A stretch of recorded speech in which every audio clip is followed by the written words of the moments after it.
El sueño de un hombre ridículo. Por Fyodor Dostoyevsky. 1. Soy un hombre ridículo. Ahora ellos me llaman loco.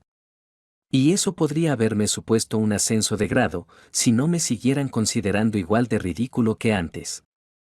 Ahora no me enfado y todos me parecen simpáticos, incluso cuando se burlan de mí, siguen de algún modo pareciéndome especialmente dulces. De buena gana me reiría con ellos, no ya de mí, sino por afecto hacia ellos, si no fuera por la tristeza que siento cuando los miro. Y me siento triste porque ellos desconocen la verdad, y yo sí la sé. Qué difícil le resulta a uno conocer la verdad. Pero ellos no lo entenderán. No lo entenderán. Antes me angustiaba porque les parecía ridículo. Más que parecérselo, lo era. Siempre fui ridículo, y lo sé probablemente desde el día de mi nacimiento. Seguramente supe que era ridículo desde que tenía 7 años. Después estudié en la escuela, más tarde en la universidad. ¿Y qué es lo que sucedió? Pues que cuanto más estudiaba, más me convencía de que era ridículo. De modo que toda mi ciencia universitaria, a medida que penetraba en ella, pareció a fin de cuentas haber existido para demostrarme y explicarme que yo era un hombre ridículo. Lo mismo que ocurrió con la ciencia, también sucedió en la vida real.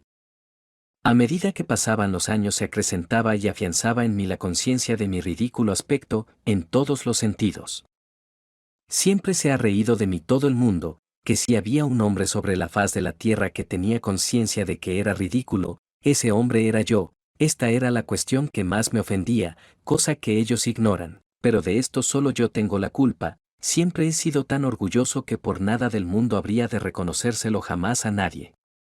Ese orgullo crecía en mi interior a medida que pasaban los años, y si me hubiera permitido reconocerme como ridículo ante cualquier persona, creo que al instante me habría volado la tapa de los sesos. Oh, cómo sufría en mi adolescencia pensando que no aguantaría más y que en cualquier momento lo confesaría a mis compañeros. Pero desde que me hice joven, y a pesar de ir tomando lentamente conciencia de mi horrible cualidad, no sé por qué me sentí más aliviado. Y digo que no sé por qué, pues hasta hoy día no he encontrado la razón. Puede que fuera por aquello de que en mi alma crecía una terrible melancolía debido a un hecho que era infinitamente superior a mí. Para ser más exactos, se había apoderado de mí la única convicción de que en el mundo todo daba igual. Lo venía presintiendo desde hacía ya tiempo, pero la convicción completa se me presentó de pronto el último año. De repente sentí que me daba igual que existiera el mundo o que no existiera en absoluto. Comencé a percibir con todo mi ser que nada existía a mi alrededor. Al principio creí que, a pesar de todo, en otros tiempos hubo muchas cosas, pero más tarde llegué a la conclusión de que tampoco antes las hubo, de que todo era una ilusión. Poco a poco me fui convenciendo de que jamás existiría nada. Entonces de pronto dejé de enfadarme con la gente y apenas me percataba de ellos. La verdad es que eso afloraba incluso en las nimiedades más insignificantes. Por ejemplo, iba por la calle y chocaba con la gente. Y no era porque fuera ensimismado y pensativo, no tenía nada en qué pensar, por aquel entonces dejé de pensar completamente, todo me daba igual. Si al menos hubiera resuelto algún problema, pero no resolví ninguno. ¿Y cuántos había? Pero todo me daba igual, y todos los problemas se apartaban de mí por sí solos. Fue después cuando conocí la verdad. La conocí en noviembre del año pasado, concretamente, el 3 de noviembre, y desde aquel momento recuerdo cada instante de mi vida. Ocurrió en un anochecer lúgubre, el más lóbrego que puede haber. Iba de regreso a casa, alrededor de las 11 de la noche, y recuerdo haber pensado exactamente que no podía hacer un tiempo más funesto. Incluso en el aspecto físico. Durante todo el día había estado lloviendo a cántaros una lluvia fría, siniestra y terrible. Recuerdo que incluso resultaba hostil a la gente, y de pronto, a las 11 de la noche, dejó de llover y se empezó a sentir una humedad espantosa, más pegajosa y fría que cuando llovía. Todo ello desprendía una especie de vapor que salía de todos los empedrados de la calle y los callejones cuando se mira en su interior desde una cierta distancia. Y de repente, se me figuró que, de haberse apagado todas las farolas de gas sería menos espeluznante, ya que con el gas alumbrando y proporcionando luz hacía que el corazón se sintiera más triste, porque alumbraba todo eso. Ese día apenas comí, y desde la primera hora de la tarde estuve en casa de un ingeniero, junto a otros 2 compañeros suyos. Estuve completamente callado y creo que los aburrí. Hablaban sobre un tema apasionante, y en un momento incluso llegaron a acalorarse. Pero el tema les resultaba indiferente, yo ya me había percatado de ello, y se enzarzaron en vano. De pronto les dije, señores, si a ustedes les da igual todo. Ellos no se ofendieron, pero se rieron de mí. Debe ser porque lo que dije fue sin intención alguna, sino únicamente porque a mí todo me daba igual. Se percataron de que a mí todo me daba igual, y eso les hizo gracia. Cuando de regreso a casa, en la calle, pensé en las farolas de gas, miré hacia el cielo. Hacía una noche terriblemente oscura, pero en algunos trozos se podían distinguir con claridad las nubes despedazadas, y entre ellas unas insondables manchas negras. De golpe, en una de esas manchas, reparé una estrellita, y la miré fijamente. Sucedió porque la estrellita me había insinuado una idea, me había propuesto suicidarme aquella noche. Desde hacía 2 meses me rondaba la cabeza aquella idea fija, y, a pesar de mi penosa situación económica, me compré un espléndido revólver y lo cargué aquel mismo día. Desde entonces ya habían transcurrido 2 meses, y el revólver todavía permanecía en el cajón, y tanta era mi indiferencia que se me ocurrió posponerlo hasta encontrar el momento en que no todo me diera igual, no sé por qué razón. Y de ese modo, durante esos 2 meses, cada noche cuando regresaba a casa pensaba que iba a suicidarme. No hacía más que esperar el momento oportuno. Y he aquí que esa estrellita me dio la idea, y me propuse que eso debía suceder irremisiblemente aquella noche. Sin embargo, ignoro la razón por la que la estrella me dio la idea. Y justo cuando estaba mirando al cielo, de repente una niña me agarró por el codo. La calle estaba prácticamente desierta y apenas había transeúntes. A lo lejos, sobre el pescante, dormitaba un cochero. La niña tendría unos 8 años. Llevaba un pañuelo en la cabeza y un vestidito. Estaba completamente empapada, y se me quedaron especialmente grabadas sus botas mojadas y rotas, que aún recuerdo, me llamaron la atención especialmente. La niña comenzó a tirarme del codo y a llamarme. No lloraba, pronunciaba entrecortadamente algunas palabras que no lograba articular bien, porque tiritaba y tenía escalofríos y convulsiones. Estaba horrorizada por algo y gritaba desesperadamente, mamita, mamita. Yo giré la cabeza hacia ella, y sin decirle palabra continué andando, pero la niña siguió corriendo detrás de mí tirándome del brazo. Su voz tenía el tono de desesperación de los niños cuando están muy asustados. Conozco ese tono. Y aunque no llegara a articular y terminar las palabras, comprendí que su madre se estaba muriendo en algún lugar, o que algo por el estilo estaría sucediendo para que la niña saliera corriendo a llamar a alguien, o encontrar algo, con tal de ayudar a su madre. Pero yo no fui tras ella, antes al contrario, de pronto se me pasó por la cabeza la idea de espantarla y echarla. Al principio le dije que buscara al guardia municipal. Pero ella juntó las manitas y, sollozando y ahogándose, continuó corriendo a mi lado sin apartarse de mí. Fue entonces cuando di una patada en el suelo y lancé un grito. La niña solo exclamó, Señor, Señor, pero de repente me dejó, y al momento cruzó la calle. En la otra acera había un transeúnte, y al parecer la niña me había dejado para salir corriendo tras él. Subí al 5.º piso en el que vivo, en una habitación de alquiler. Es mísera y pequeña, con un ventanuco semicircular, de desván. Tengo un sofá cubierto con un hule, una mesa llena de libros, 2 sillas y un sillón, viejo a más no poder, pero eso sí, de estilo volteriano. Me senté, encendí una vela y me puse a meditar. Al lado, en otra habitación, detrás del tabique, continuaba la juerga. Llevaban así ya 3 días. Allí vivía un capitán retirado, que tenía invitados unas 6 troneras que bebían vodka y jugaban a las cartas con unos viejos naipes. La noche anterior hubo pelea, y sé que 2 de ellos se habían tirado de los pelos durante un buen rato.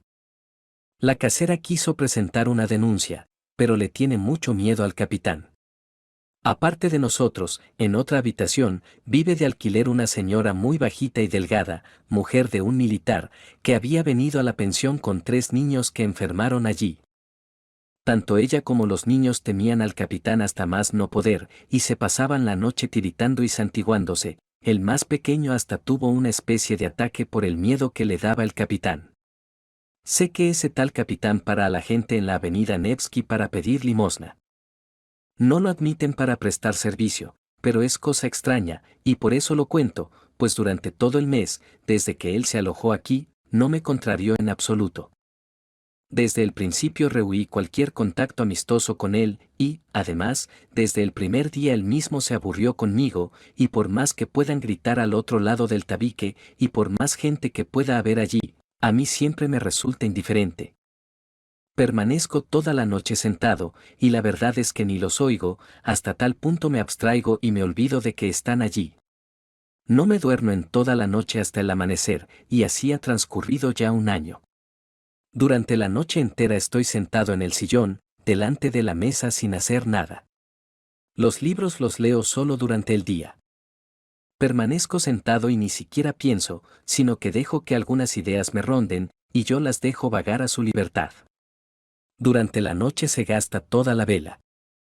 Me senté despacio junto a la mesa, saqué el revólver y lo puse delante de mí. Cuando lo coloqué, recuerdo que me hice una pregunta a mí mismo: ¿ha de ser así? Y completamente convencido me dije: así ha de ser. Es decir, me suicidaré. Sabía que probablemente me suicidaría aquella noche, pero ignoraba cuánto tiempo permanecería así sentado junto a la mesa. Y sin duda alguna me habría dado un tiro en la cabeza, de no ser por aquella niña. 2. Ya lo ven, aunque todo me daba igual, yo, por poner un ejemplo, sentía dolor.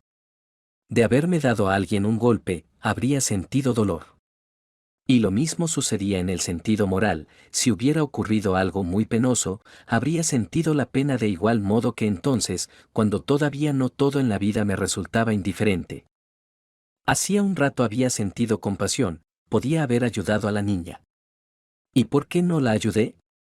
Pues por una idea que me asaltó: cuando ella me estaba tirando del brazo y me llamaba, se me planteó una cuestión que no pude resolver. La pregunta era ociosa, y eso me enfureció. Me enfadé porque si ya había tomado la decisión de acabar con mi vida aquella misma noche, entonces todo cuanto ahora me rodeara debía serme más indiferente que nunca. ¿Por qué razón sentí de pronto que no todo me resultaba indiferente, y que sentía compasión hacia aquella niña? Recuerdo que me provocó mucha lástima, incluso hasta producirme un dolor extraño, absolutamente inverosímil dada mi situación. Es cierto que no sé expresar aquel sentimiento mío pasajero, pero este continuó cuando me encontré ya en casa y me hube sentado a la mesa completamente alterado como hacía tiempo que no lo estaba. Una reflexión sucedía a otra. Se me presentaba con toda claridad que si yo era una persona, y aún no me había convertido en un cero, y hasta que ello sucediera, en tal caso estaba vivo, y por consiguiente era capaz de sufrir, enfadarme y experimentar vergüenza por mis actos. Que así fuera. Pero si me suicidaba, por ejemplo, al cabo de 2 horas, ¿qué importancia tendrían para mí la niña, la vergüenza, y todo cuanto hubiera en el mundo?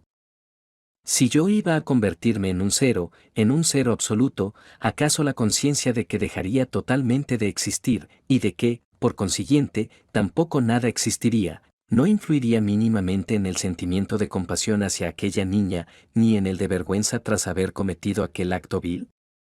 Porque si le lancé aquel salvaje grito a esa infeliz criatura dando una patada al suelo, fue porque pensé que no solo no sentía lástima por ella, sino que si cometía aquella inhumana bajeza era porque podía hacerlo en aquel momento, ya que pasadas 2 horas todo se acabaría.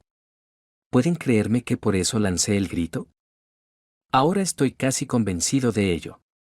Se me presentaba con claridad la idea de que la vida y el mundo parecían ahora depender de mí. Incluso podría decir que el mundo, en aquel momento, estaba hecho únicamente para mí. Si me suicidaba, el mundo desaparecería, al menos para mí.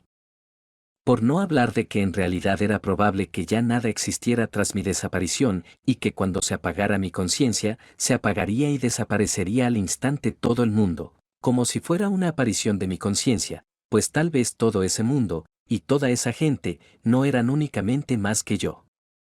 Recuerdo cómo, cuando estaba sentado y reflexionando, les daba vueltas a todas estas nuevas interrogantes que se apretujaban las unas contra las otras, orientándose incluso en otra dirección y ocurriéndoseme cosas completamente nuevas. Por ejemplo, se me figuró una idea extraña: si yo hubiera vivido antes en la Luna o en Marte, y hubiera cometido allí un acto de lo más atroz y deshonesto que el hombre pueda imaginar, y se me hubiera reprendido y deshonrado allí por él, de modo tal que solo pudiera sentirlo e imaginarlo en un sueño, viviendo el horror, y después, ya en la Tierra, continuara yo conservando la conciencia de lo que había cometido en el otro planeta, y al margen de ello supiera que ya jamás podría regresar a aquel lugar, en tal caso, si mirara la luna desde la Tierra me daría todo igual o no. ¿Habría sentido vergüenza, o no, por aquel acto? Las preguntas eran ociosas y estaban de más, puesto que el revólver yacía sobre la mesa frente a mí y yo estaba completamente convencido de que aquello ocurriría sin lugar a dudas, pero las preguntas no dejaban de acalorarme y me enfurecían. Parecía que no me podía morir ahora sin haber resuelto algo previamente. En una palabra, la niña me salvó, porque al hacerme todas esas preguntas aplacé la idea del disparo. Entretanto, en la habitación del capitán también empezó a cesar el ruido, dejaron de jugar a las cartas, se disponían a irse a dormir, y mientras tanto gruñían y reñían entre sí perezosamente. Y he aquí que en aquel momento me quedé dormido, cosa que jamás me había ocurrido antes, sentado en el sillón. Me dormí sin haberme dado cuenta. Los sueños, como es bien sabido, son algo extraordinariamente extraños. Algunas cosas se te presentan con una claridad pasmosa, con unos detalles minúsculos, similares a la orfebrería, y otras transcurren como si estuvieras sobrevolando el tiempo y el espacio, sin darte cuenta en absoluto. Parece que los sueños no los dirige la razón, sino el deseo, que no es la cabeza, sino el corazón, y mientras tanto, qué cosas más astutas se le antojaban a mi razón durante el sueño. Además, durante el sueño suceden cosas absolutamente inconcebibles para la razón. Mi hermano, por ejemplo, había fallecido hacía 5 años. A veces lo veo en sueños, participa de mis cosas, tenemos intereses en común, y, mientras dura el sueño, yo sé perfectamente, y lo recuerdo, que mi hermano está muerto y enterrado. ¿Cómo es que no me resulta extraño que, a pesar de estar muerto, esté aquí, junto a mí, haciendo cosas? ¿Por qué mi razón permite que eso ocurra? Pero dejémoslo aquí. Voy a contar mi sueño. Sí, entonces yo tuve un sueño, mi sueño del 3 de noviembre. Ellos ahora se burlan de mí diciendo que solo se trataba de un sueño. ¿Pero acaso no da igual que fuera o no un sueño? Si ese sueño me ha aportado la verdad. Ya que una vez que has conocido y visto la verdad, es cuando reconoces que no hay otra, ni puede haberla, bien esté uno dormido o despierto. ¿Qué más da que sea un sueño? Pues esta vida, que ustedes tanto ensalzan, quise apagarla yo con un suicidio.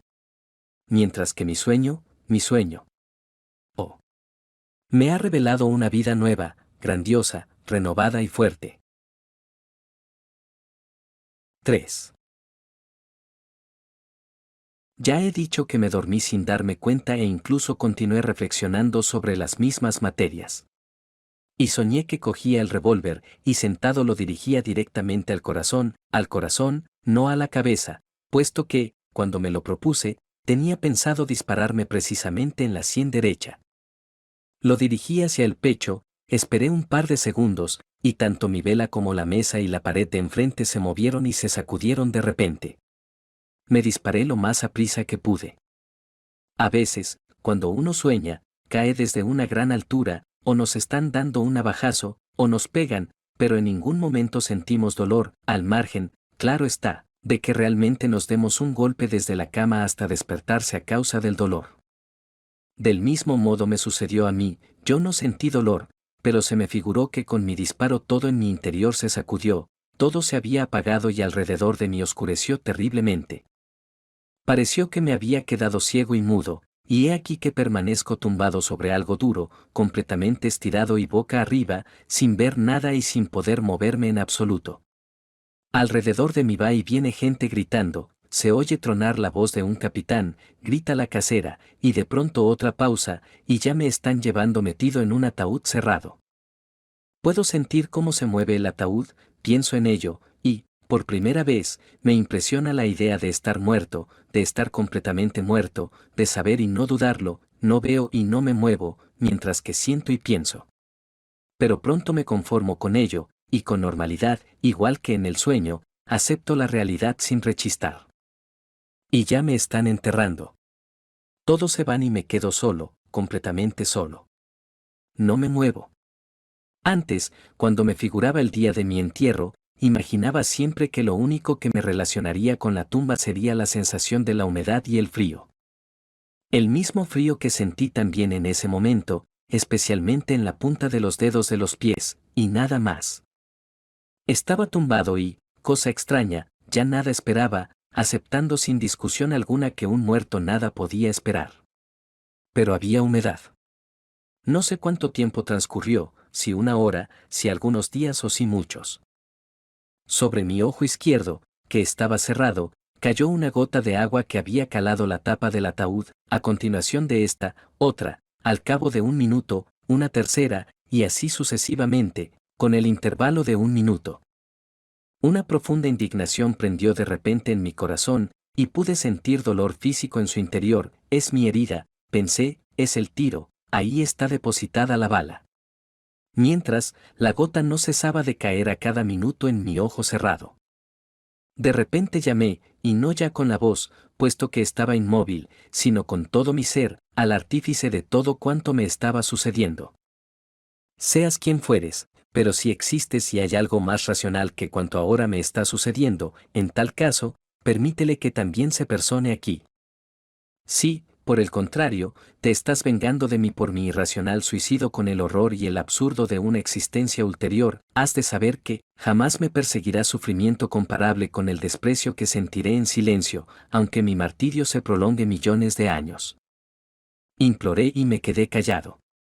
Un silencio profundo se prolongó durante casi un minuto, e incluso cayó otra gota más, pero estaba completa e irremisiblemente seguro de que ahora todo cambiaría inmediatamente. Y he aquí que mi tumba se removió. Es decir, no sé si fue abierta o desenterrada, pero fui tomado por un ser oscuro y desconocido, y ambos nos encontramos en el espacio. De golpe recuperé la vista, hacía una noche profunda, y yo jamás había visto una oscuridad igual. Nos trasladábamos por el espacio ya muy alejados de la Tierra. Yo no le hacía ninguna pregunta al que me transportaba, solo esperaba y estaba orgulloso. Me convencía a mí mismo de que no tenía miedo y me sentía petrificado al fascinarme con la idea de no tenerlo. No recuerdo cuánto tiempo estuvimos volando y no me lo imagino, todo transcurrió del mismo modo como sucede en los sueños, dando saltos, dejando atrás el tiempo, el espacio y las leyes de la existencia y la razón para detenerse únicamente sobre algunos puntos que anhela el corazón. Recuerdo que de pronto vi en la oscuridad una estrellita. ¿Es Sirio?, pregunté yo, ya sin poderme contener, pues no quería preguntar nada. No, es la misma estrella que viste entre las nubes, cuando estabas de regreso a casa, me respondió aquel ser que me transportaba. Yo sabía que él parecía tener un aspecto similar al humano. Cosa extraña, yo no quería a ese ser, e incluso sentía hacia él una profunda aversión. Esperaba una inexistencia absoluta, y con aquella idea me disparé al corazón. Y he aquí que estaba en manos de un ser, aunque no humano, pero que indudablemente existía. Debe ser que también hay vida de ultratumba, pensé, con la extraña ligereza del sueño, pero la esencia de mi corazón continuaba conmigo en su profundidad, y si he de vivir de nuevo, pensé, hacerlo, otra vez, conforme a la ineludible voluntad de alguien, en tal caso no quiero que me dobleguen y humillen. ¿Sabes que te temo, y por eso me desprecias?, le dije a mi acompañante sideral, sin poderme contener la humillante pregunta, que incluía reconocimiento, y sintiendo a la vez, en mi humillado corazón, el pinchazo de un alfiler. Él no respondió a mi pregunta, pero percibí que no me despreciaba ni se burlaba de mí, que tampoco me compadecía, y que nuestro viaje tenía un sentido, desconocido y secreto, que solo me atañía a mí. El miedo crecía dentro de mi corazón. Algo sordo, pero torturador, me llegaba desde mi silencioso acompañante y parecía penetrarme. Nos trasladábamos por espacios oscuros y desconocidos. Llevaba ya un buen rato sin ver las estrellas que me eran conocidas. Sabía que existían estrellas de ese tipo en los espacios siderales y que sus haces de luz llegaban a la Tierra al cabo de miles y millones de años. Puede que ya hubiéramos sobrevolado esos espacios. Estaba a la espera de algo terrible en el interior de mi angustiado corazón. Y, de repente, me estremeció un sentimiento familiar y sugestivo en grado sumo. Acababa de ver nuestro sol. Yo sabía que eso no podía ser nuestro sol, el que habían dado a nuestra tierra, y que estábamos a una infinita distancia de él, pero no sé por qué reconocí, con todo mi ser, que se trataba de un sol exactamente igual que el nuestro, su repetición y su doble. Un sentimiento dulce calmó con asombro mi interior, la fuerza familiar de la luz, la misma que me dio vida, resonó dentro de mi corazón, al que resucitó, y me sentí vivo, igual que antes y por vez primera después de ser enterrado. Pero si esto es el sol, si este es exactamente el mismo sol que el nuestro, exclamé, entonces ¿dónde está la tierra? Mi acompañante me indicó la estrellita que brillaba en la oscuridad con un brillo de color verde esmeralda. Nos dirigíamos directamente hacia ella. ¿Acaso son posibles repeticiones de este tipo en el universo? Son así las leyes de la naturaleza. Y si aquello de allí es una tierra, ¿acaso es igual que la nuestra? Exactamente igual, infeliz, pobre, pero querida y eternamente amada, que engendra el mismo amor torturador incluso en sus hijos más desagradecidos, contenible y asombroso amor hacia aquella querida tierra de antes que había abandonado. La imagen de la pobre niña que yo había ofendido pasó fugazmente delante de mí. Lo verás todo, respondió mi acompañante, y un tono triste resonó en aquellas palabras. Pero enseguida nos aproximamos al planeta. Este crecía ante mi vista, podía ya diferenciar el océano, los contornos de Europa, cuando un sentimiento extraño, de enorme y sacro celo, prendió en mi corazón. ¿Cómo es posible una repetición así? ¿Y con qué finalidad? Yo amo, y todavía puedo amar, aquella tierra que abandoné, sobre la que quedó salpicada mi sangre cuando el desagradecido de mí terminó con su vida de un disparo en el corazón. Pero jamás dejé de amar yo aquella tierra, incluso durante aquella noche en que me despedí de ella, es posible que la amara de un modo más torturador que nunca. ¿Y en esta nueva tierra existe el sufrimiento? En la nuestra, amar de verdad es solo posible con el sufrimiento y a través de él. No sabemos amar de otro modo y desconocemos otro tipo de amor. Yo necesito el sufrimiento para amar. Deseo, ansío, en este instante, besar y regar de lágrimas solo aquella otra tierra que abandoné, y no quiero, no me haré a vivir en ninguna otra. Pero mi acompañante ya me había dejado. De pronto, sin darme cuenta, me encontré en esa otra tierra sumergido en un día claro, tan maravilloso como el paraíso, bañado en la luz del sol. Creo que me encontré en una de esas islas que componen el archipiélago griego en nuestra tierra, o en algún punto del litoral del continente cercano al archipiélago. Oh. Todo era igual que en nuestra tierra, pero por todas partes parecía irradiar festividad y la consecución finalmente alcanzada de un grandioso y santo triunfo.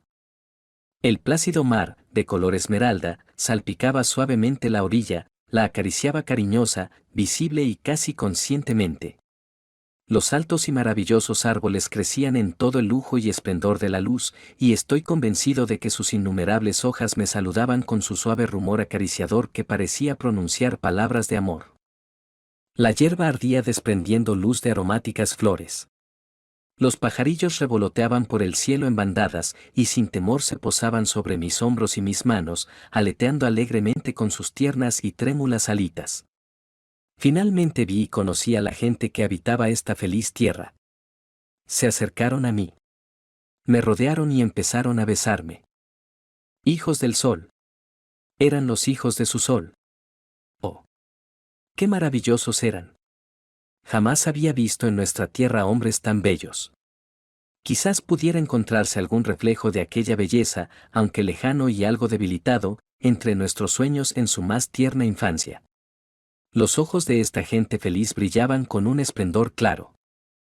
Sus rostros irradiaban raciocinio y algún grado de conciencia reconciliadora, pero a su vez las caras eran alegres, en las palabras y las voces de aquella gente se percibía una alegría infantil.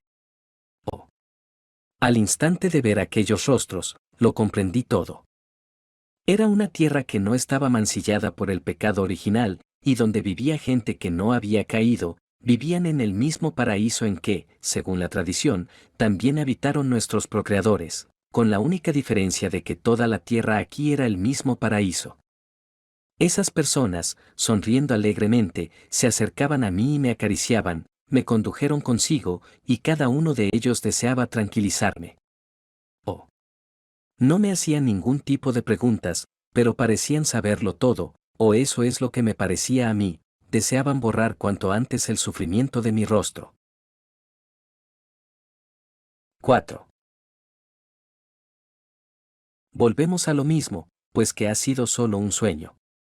Pero el sentimiento de amor de aquellas inocentes y maravillosas personas se me quedó grabado para siempre, y aún ahora puedo sentir cómo, desde aquel lugar, se derrama amor sobre mi persona.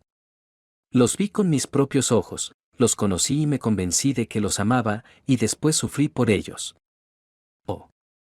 Ya entonces me di cuenta al instante de que en absoluto lograría comprenderlos en muchos aspectos. A mí, como ruso contemporáneo y progresista, como triste petersburgués superíndice 1, me parecía inconcebible, por ejemplo, que ellos, sabiendo tanto, no tuvieran nuestra ciencia. Pero enseguida comprendí que sus conocimientos se llenaban y alimentaban de pretensiones distintas de las que nosotros teníamos en la tierra, y que sus aspiraciones también eran completamente diferentes. No deseaban nada y estaban tranquilos, no ansiaban conocer la vida como lo hacemos nosotros, porque sus vidas habían alcanzado toda la plenitud. Sin embargo, sus conocimientos eran más profundos y elevados que los de nuestra ciencia, pues ésta busca explicar la vida, tendiendo a su vez a adquirir conciencia de ella con el fin de enseñar a vivir a otros. Ellos, por el contrario, sabían cómo habían de vivir incluso sin la ciencia, y yo lo entendí. Pero no conseguí comprender sus conocimientos. Me mostraban sus árboles, y yo no conseguía comprender el grado de amor con que los contemplaban, parecía enteramente que hablaban con seres semejantes. Y saben, probablemente no me equivocaría si dijera que hablaban con ellos. Sí, habían encontrado su idioma y estoy convencido de que los árboles nos entendían. Del mismo modo contemplaban toda la naturaleza, a los animales que vivían en armonía con ellos, sin atacarlos y amándolos, subyugados por su amor. Me indicaban las estrellas y me decían algo sobre ellas que no conseguía entender, pero estoy convencido de que, de alguna manera, estaban en contacto con aquellos cuerpos celestes, y ya no solo con la idea, sino de un modo vivo. Oh. Aquella gente ni siquiera se esforzaba para que la entendiese, pues me amaban sin necesidad de ello, pero, a pesar de todo, yo sabía que ni siquiera ellos llegarían jamás a entenderme, y por eso apenas les hablaba de nuestra tierra. Yo me limitaba a besar en su presencia la tierra en que vivían y, sin decir palabra, los adoraba, y ellos lo percibían y se dejaban amar, pero intimidándose a su vez porque los adorara, ya que ellos mismos amaban mucho. No sufrían por mí cuando, empapado en lágrimas, a veces besada a sus pies, reconociendo felizmente en mi corazón con qué gran amor me responderían. A veces me preguntaba con asombro, ¿cómo durante tanto tiempo podían no ofender a alguien como yo, ni suscitar una sola vez en mí el sentimiento de celos o envidia?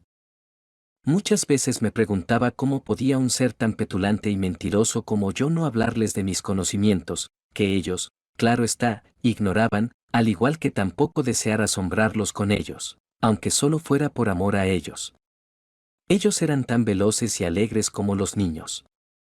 Paseaban por sus maravillosos sotos y bosques cantando sus bellas canciones, se alimentaban de un modo frugal, con los frutos de los árboles, la miel de sus bosques y la leche de sus queridos animales. Le dedicaban muy poco tiempo a conseguir comida y confeccionar la ropa. Entre ellos había amor y nacían los niños, pero jamás observé entre ellos crueles arrebatos de la lujuria que se apodera de casi todo el mundo en nuestra tierra, y que es la fuente de la mayoría de los pecados de nuestra humanidad. Se alegraban cuando nacían sus hijos por ser nuevos partícipes de su dicha. No había disputas entre ellos, ni celos, y ni siquiera comprendían lo que eso significaba. Sus hijos eran de todos, porque todos componían una familia. Apenas tenían enfermedades, aunque existía la muerte, sus ancianos morían despacio, como si se quedaran dormidos, rodeados de gente que se despedía de ellos, bendiciéndolos y despidiéndose con alegres sonrisas. No se veían ni el dolor ni las lágrimas cuando esto sucedía, sino un amor que parecía multiplicado hasta el éxtasis, pero un éxtasis tranquilo, completo y contemplativo. Hasta cabía pensar que se comunicaban con sus difuntos aún después de la muerte y que con la muerte no se interrumpía entre ellos la unión terrenal. Apenas me comprendían cuando les preguntaba acerca de la vida eterna, pero al parecer estaban tan convencidos de su existencia que eso no provocaba en ellos inquietud alguna. No tenían templos, pero sí un contacto vital e ininterrumpido con el todo universal, no practicaban la religión, pero estaban firmemente convencidos de que, cuando su alegría alcanzase los límites naturales de la tierra, llegaría para todos, los vivos y los muertos, una unión aún más estrecha con el universo. Esperaban con alegría ese instante, pero sin prisas ni sufrimiento, como si ya lo presintieran en sus corazones y se lo comunicaban los unos a los otros. Por las tardes, antes de dormir, les gustaba reunirse para cantar en cordiales y armoniosos coros. Con esas canciones comunicaban las sensaciones que les había deparado el día, que bendecían y del que se despedían. Alababan la naturaleza, la tierra, el mar, los bosques. Gustaban de componer canciones los unos de los otros halagándose, como los niños, eran canciones muy sencillas, pero fluían del corazón y lo penetraban. Y ya no solo en las canciones, sino que parecía que toda su vida se la pasaban ellos adorándose los unos a los otros. Era lo suyo una especie de enamoramiento mutuo, general y completo. Yo apenas entendía algunas de sus canciones triunfales y solemnes. Comprendiendo las palabras, jamás conseguí entender todo su significado. Permanecían inaccesibles a mi entendimiento y, sin embargo, parecían penetrar cada vez más en mi corazón.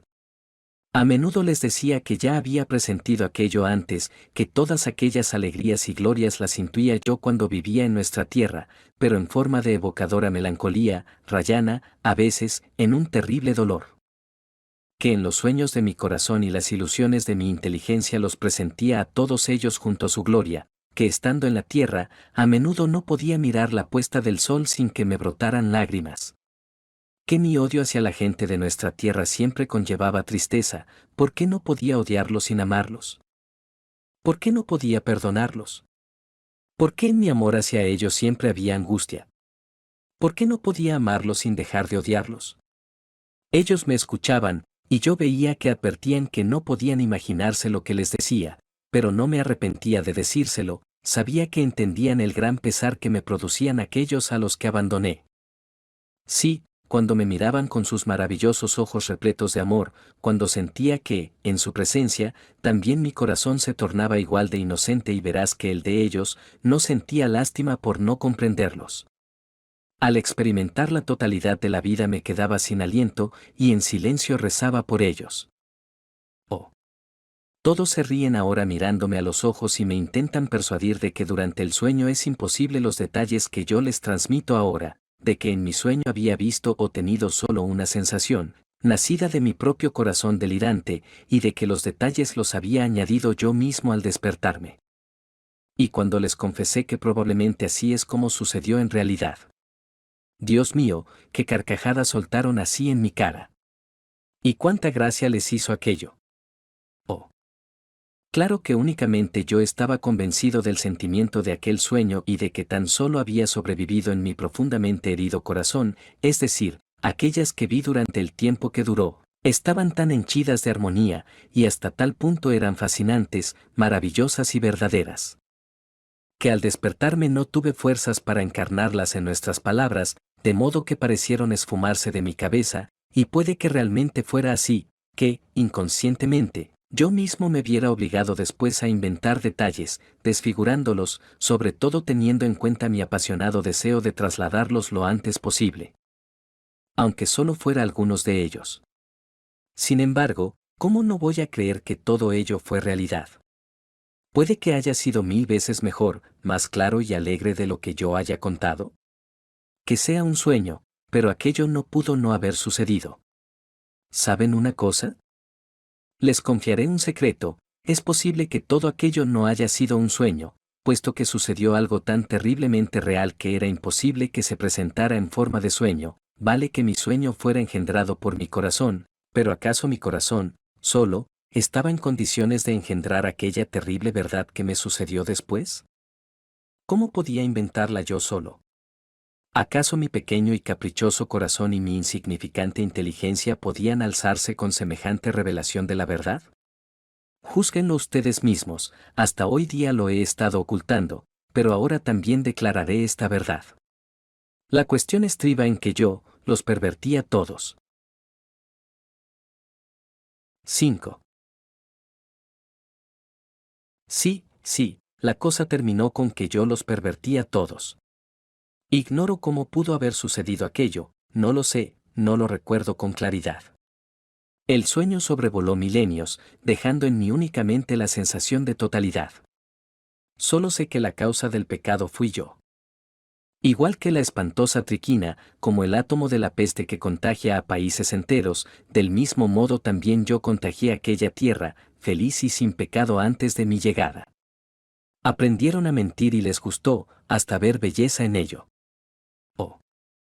Eso puede que ocurriera de un modo inocente, como una broma, una coquetería o un juego amoroso, de veras, puede que se iniciara como un átomo, pero ese átomo de la mentira penetró en sus corazones y les gustó. A continuación nació rápidamente la lujuria, ésta engendró los celos, y los celos la crueldad. Oh. No lo sé, no lo recuerdo, pero pronto, muy pronto, brotaron las primeras gotas de sangre, ellos se asombraron y se horrorizaron y comenzaron a dispersarse y a separarse. Comenzaron a crearse las alianzas, pero ya de los unos en contra de los otros. Aparecieron los reproches, las recriminaciones. Conocieron la vergüenza y la convirtieron en virtud. Nació el conocimiento del honor, y en cada agrupación apareció su bandera. Empezaron a torturar a los animales y estos se alejaron de ellos penetrando en el bosque y se convirtieron en sus enemigos. Comenzó la lucha por la separación, el aislamiento, la individualidad y la propiedad privada. Empezaron a hablar diferentes lenguas. Conocieron el dolor y lo amaron, ansiaron el sufrimiento. Fue entonces cuando surgió entre ellos la ciencia. Cuando se hicieron malvados, empezaron a hablar de la hermandad y la humanidad, y comprendieron esas ideas. Cuando se hicieron criminales, inventaron la justicia, prescribiéndose a sí mismos códigos enteros para custodiarla, y con el fin de salvaguardar su vigencia, impusieron la guillotina. Apenas se acordaban de lo que habían perdido y no querían creer que hubo un tiempo en que fueron inocentes y felices.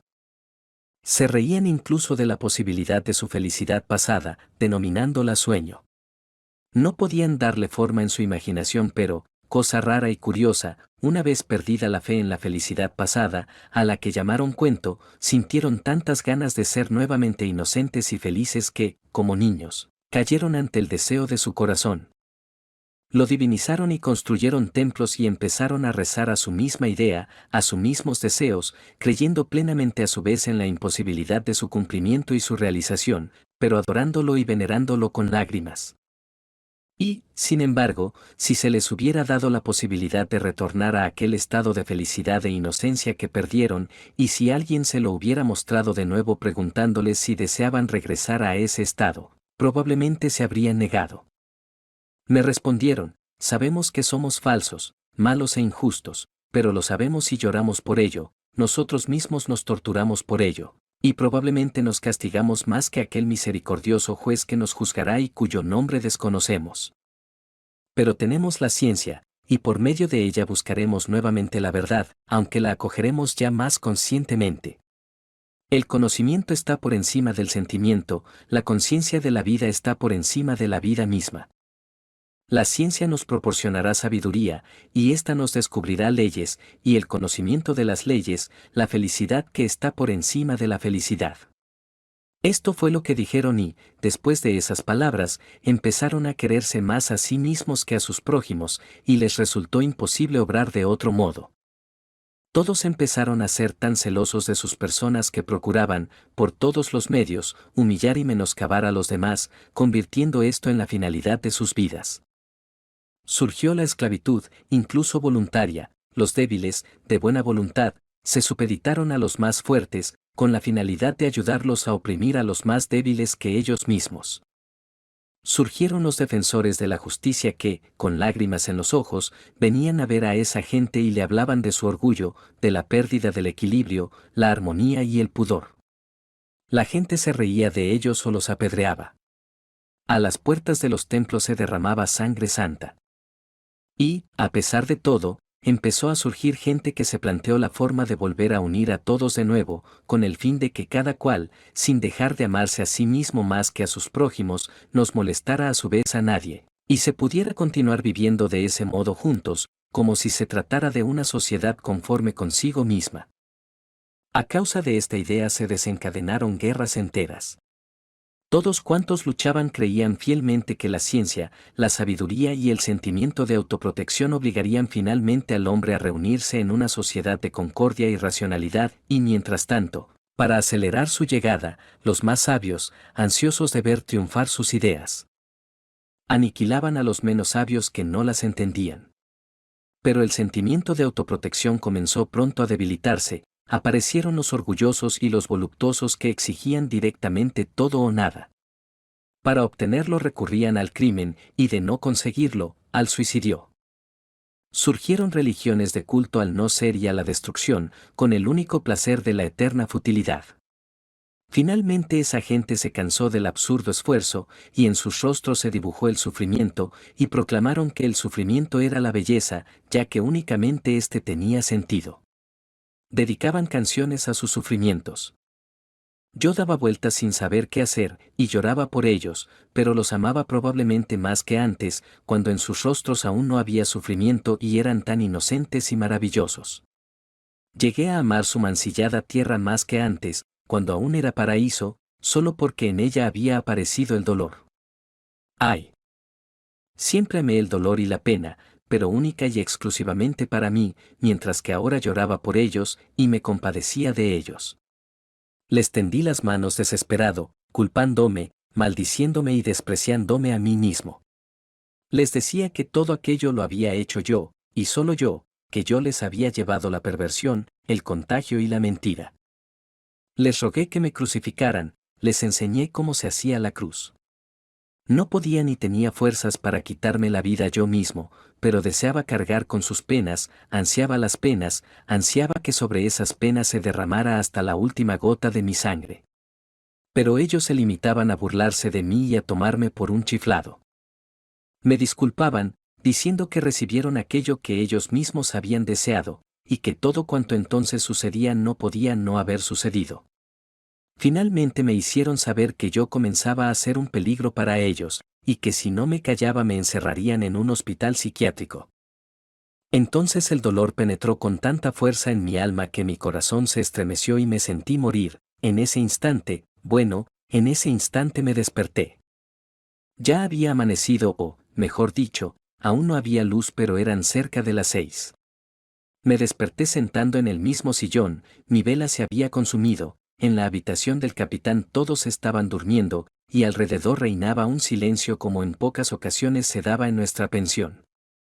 Lo primero que hice fue pegar un salto, extraordinariamente asombrado, jamás me había ocurrido nada semejante, ni siquiera en los detalles más absurdos e insignificantes. Por ejemplo, jamás me había quedado dormido en el sillón, como me acababa de suceder.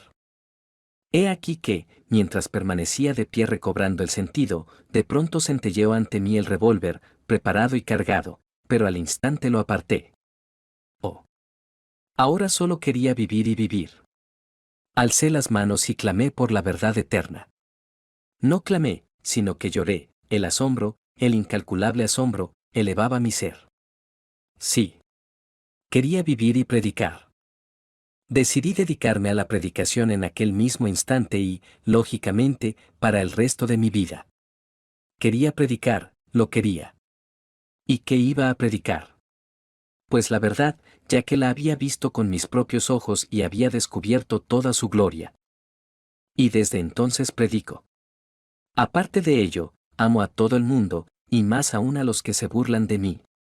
Ignoro por qué sucedió de ese modo, no sé ni puedo explicarlo, pero que así sea. Ellos dicen que ahora me embrollo, es decir, que si ya ahora me embrollo, entonces ¿qué será más adelante? La verdad es inapelable, me confundo, y más adelante probablemente me confundiré aún más. Y claro que me confundiré hasta que encuentre el modo de hacer más. Y claro que me confundiré hasta que encuentre el modo de predicar mejor, es decir, hasta dar con las palabras adecuadas y los hechos que vaya a exponer, pues es sumamente difícil de llevar a cabo. Sí, todo ello lo estoy viendo ahora tan claro como el día, pero atiéndame, ¿quién no se embrolla? Y mientras tanto, todos tienen la misma finalidad, o al menos tienden hacia ello, desde el más sabio hasta el último bandido, solo que por distintos caminos. Esta es una verdad antigua, pero he aquí que hay algo nuevo en ella, no debo desviarme, puesto que yo vi la verdad, yo vi y sé que la gente puede ser maravillosa y feliz sin perder la cualidad de vivir en la tierra. No quiero ni puedo creer que el mal sea una condición normal en las personas, sin embargo, ellos no paran de burlarse de esa fe mía. Pero ¿cómo podría no creer? Si yo vi la verdad, y no es que la haya inventado en mi cabeza, sino que la vi, y su viva imagen llenó mi alma para toda la eternidad. La vi con tanta plenitud e integridad que no puedo admitir que no exista entre los hombres. Además, ¿cómo voy a embrollarme?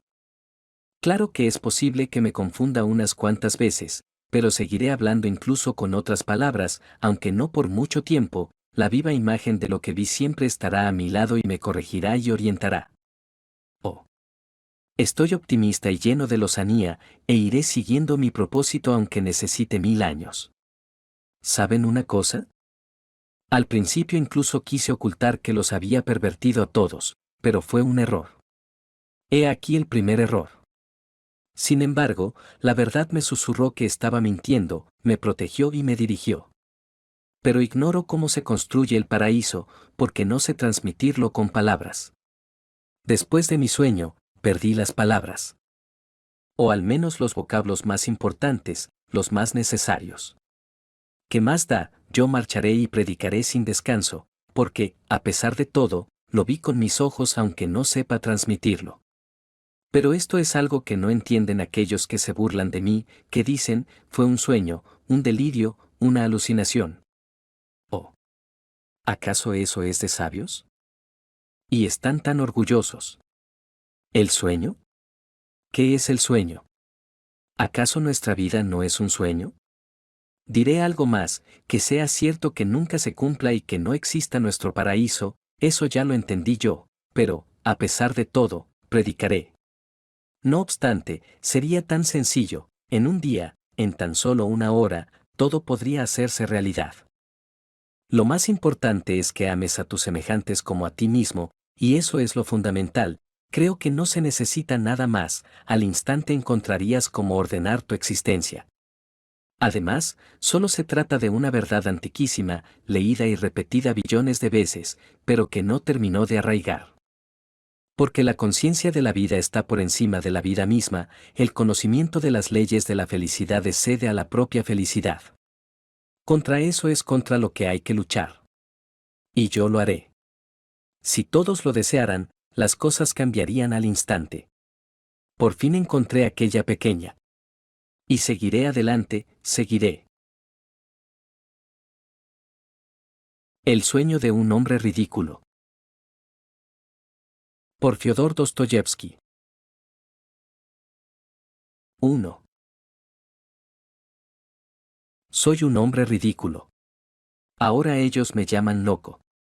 Y eso podría haberme supuesto un ascenso de grado, si no me siguieran considerando igual de ridículo que antes. Ahora no me enfado y todos me parecen simpáticos, incluso cuando se burlan de mí, siguen de algún modo pareciéndome especialmente dulces. De buena gana me reiría con ellos, no ya de mí, sino por afecto hacia ellos, si no fuera por la tristeza que siento cuando los miro. Y me siento triste porque ellos desconocen la verdad, y yo sí la sé. Qué difícil le resulta a uno conocer la verdad.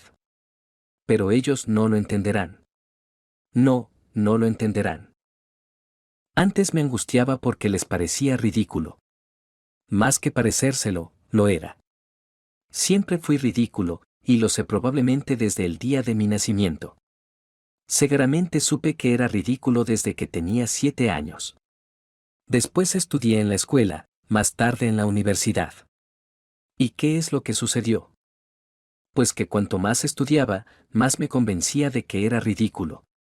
De modo que toda mi ciencia universitaria, a medida que penetraba en ella, pareció a fin de cuentas haber existido para demostrarme y explicarme que yo era un hombre ridículo. Lo mismo que ocurrió con la ciencia, también sucedió en la vida real. A medida que pasaban los años se acrecentaba y afianzaba en mí la conciencia de mi ridículo aspecto en todos los sentidos. Siempre se ha reído de mí todo el mundo, que si había un hombre sobre la faz de la tierra que tenía conciencia de que era ridículo, ese hombre era yo. Esta era la cuestión que más me ofendía, cosa que ellos ignoran, pero de esto solo yo tengo la culpa. Siempre he sido tan orgulloso que por nada del mundo habría de reconocérselo jamás a nadie. Ese orgullo crecía en mi interior a medida que pasaban los años, y si me hubiera permitido reconocerme como ridículo ante cualquier persona, creo que al instante me habría volado la tapa de los sesos. Oh, cómo sufría en mi adolescencia pensando que no aguantaría más y que en cualquier momento lo confesaría a mis compañeros. Pero desde que me hice joven, y a pesar de ir tomando lentamente conciencia de mi horrible cualidad, no sé por qué me sentí más aliviado. Y digo que no sé por qué, pues hasta hoy día no he encontrado la razón. Puede que fuera por aquello de que en mi alma crecía una terrible melancolía debido a un hecho que era infinitamente superior a mí. Para ser más exactos, se había apoderado de mí la única convicción de que en el mundo todo daba igual. Lo venía presintiendo desde hacía ya tiempo, pero la convicción completa se me presentó de pronto el último año. De repente sentí que me daba igual que existiera el mundo o que no existiera en absoluto. Comencé a percibir con todo mi ser que nada existía a mi alrededor. Al principio creí que, a pesar de todo, en otros tiempos hubo muchas cosas, pero más tarde llegué a la conclusión de que tampoco antes las hubo, de que todo era una ilusión. Poco a poco me fui convenciendo de que jamás existiría nada. Entonces de pronto dejé de enfadarme con la gente y apenas me percataba de ellos. La verdad es que eso afloraba incluso en las nimiedades más insignificantes. Por ejemplo, iba por la calle y chocaba con la gente. Y no era porque fuera ensimismado y pensativo, no tenía nada en qué pensar. Por aquel entonces dejé de pensar completamente, todo me daba igual. Si al menos hubiera resuelto algún problema, pero no resolví ninguno. ¿Y cuánto sabía? Pero todo me daba igual, y todos los problemas se apartaban de mí por sí solos. Fue después cuando conocí la verdad. La conocí en noviembre del año pasado, concretamente, el 3 de noviembre, y desde aquel momento recuerdo cada instante de mi vida. Ocurrió en un anochecer lúgubre, el más lóbrego que puede haber. Iba de regreso a casa, alrededor de las 11 de la noche, y recuerdo haber pensado exactamente que no podía hacer un tiempo más funesto. Incluso en el aspecto físico.